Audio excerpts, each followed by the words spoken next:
প্রধান উপদেষ্টা প্রফেসর মোহাম্মদ ইউনূস বারবার নিশ্চিত করছেন যে আগামী বছর ফেব্রুয়ারির প্রথমার্ধে নির্বাচন অনুষ্ঠিত হবে এবং জাতিসংঘের সাধারণ পরিষদের অধিবেশনেও তিনি একই কথা বলেছেন। ডক্টর ইউনূসের সংশ্লিষ্ট একটি খুবই গুরুত্বপূর্ণ সূত্র আমাকে নিশ্চিত করেছে যে ফেব্রুয়ারিতে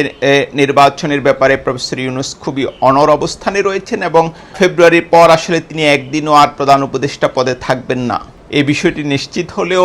আগামী বছর আসলে ফেব্রুয়ারিতে নির্বাচন হবে কিনা সেটা নিয়ে কিছু অনিশ্চয়তা এখন রয়ে গেছে। আমি যদি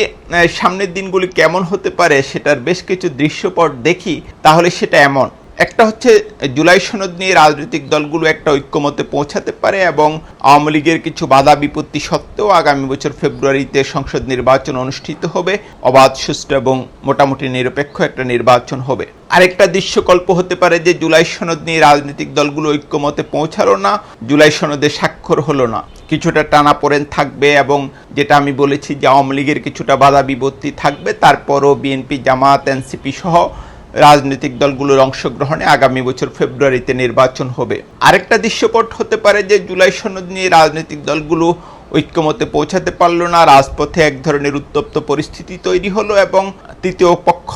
পুরো পরিস্থিতির সুযোগ গ্রহণ করলো এবং তারা ক্ষমতা গ্রহণ করলো। আরেকটা দৃশ্যকল্প যেটা আমি আমার আগের 2-3টা ভিডিওতে আলোচনা করেছি যে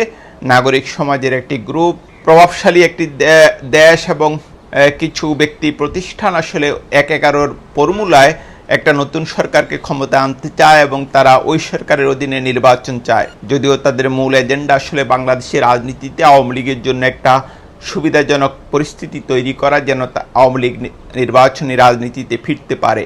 এরকম বেশ কয়েকটি দৃশ্যকল্প সামনের দিনগুলিতে দেখা যাচ্ছে। তবে আমরা প্রার্থনা করি, আশা করি যেন আগামী ফেব্রুয়ারিতে অবাধ, সুষ্ঠু এবং নিরপেক্ষ একটি নির্বাচন অনুষ্ঠিত হয়, রাজনীতিবিদদের মধ্যে যেন সুমতি হয়, তারা যেন নিজেদের মধ্যে